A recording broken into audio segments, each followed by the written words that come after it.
Hey, welcome to The Explainer. Today we're diving into a book that has kicked off a massive global movement, all by asking one really powerful question. What if your biggest flaws aren't actually flaws at all?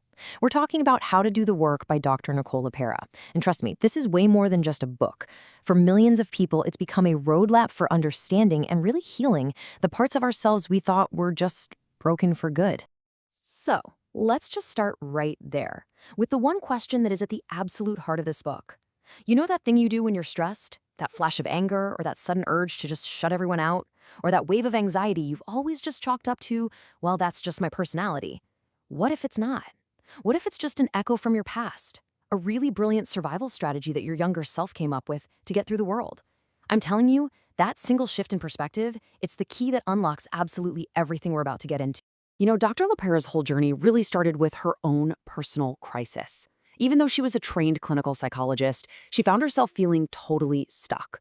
We're talking anxiety, chronic fatigue, brain fog, the works. And she had this huge realization that traditional therapy, which so often just focuses on talking and managing symptoms, wasn't creating that deep, lasting change. Not for her and not for her clients. And that frustration, that deep dissatisfaction, is what led her to a holistic view.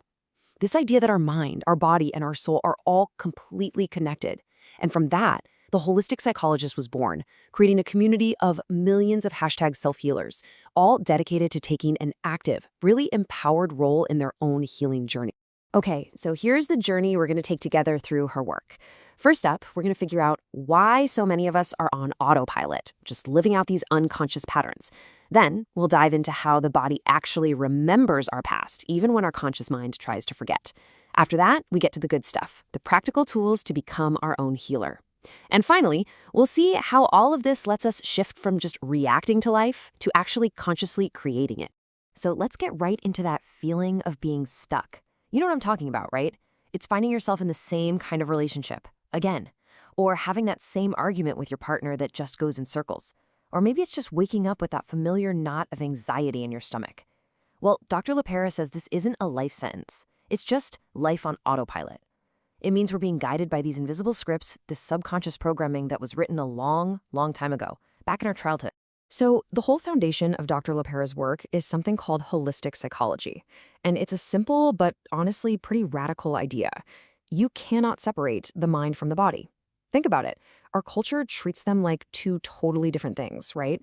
You see a therapist for your mind, you see a doctor for your body. But this approach says no, that's a false separation. Your gut health is your mental health. Your stress levels are literally being written all over your physical body. So to truly heal, you can't just talk about your thoughts. You have to treat the entire interconnected system. And this really breaks down into two fundamental ways of being. On one side, you've got the thinking mind. You know this one well. It's that constant shattering narrator in your head, the one that's always replaying past hurts or rehearsing future anxieties. It's totally reactive, it's habitual, and it clings to what's familiar, even if what's familiar is painful. Why? Because to our nervous system, familiar equals safe. But then, on the other side, you have the intuitive self. And this is the goal of the work, to access that quiet, conscious part of you that actually lives in the present moment.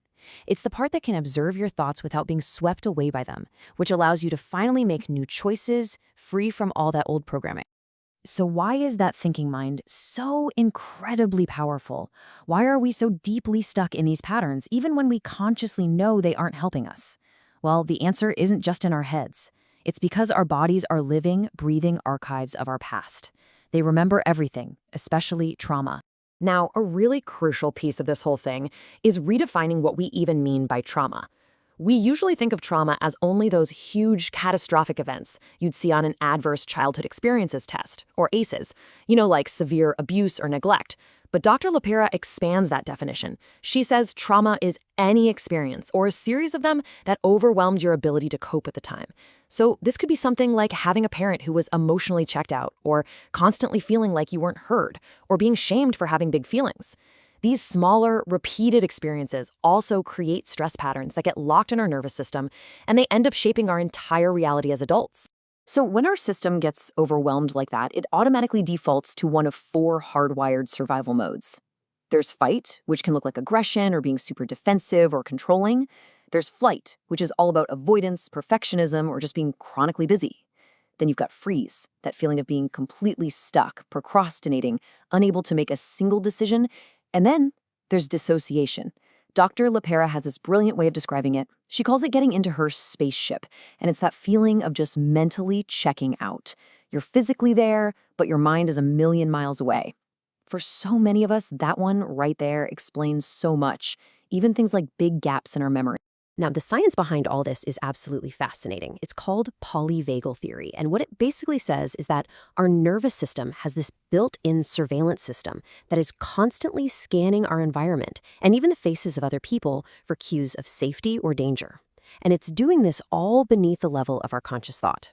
Now, here's the kicker. If you grew up in an environment that felt unpredictable or unsafe, that little surveillance system becomes hyper-vigilant. It gets stuck in survival mode, and it starts seeing threats everywhere. In your partner's tone of voice, in your boss's email, in a crowded room, even when the real, actual danger is long gone.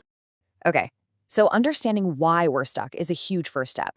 But now we get to the most empowering part of all of this: how to get unstuck.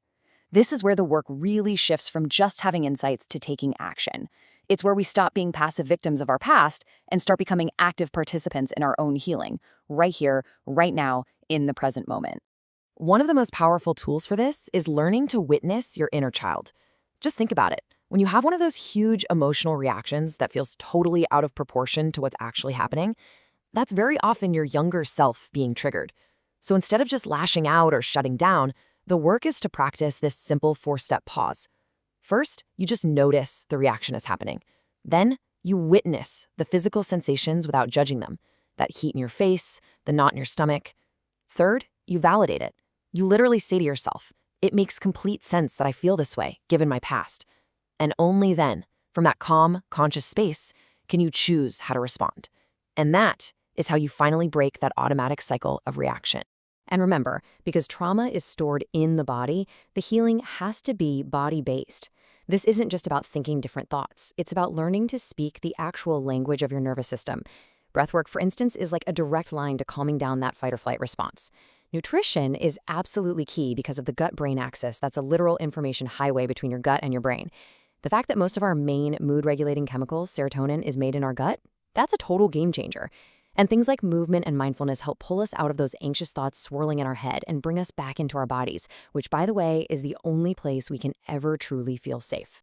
So, what happens when you actually consistently apply these tools? Look, it's not a quick fix, and it's definitely not about becoming perfect. What it is a fundamental shift in your whole state of being.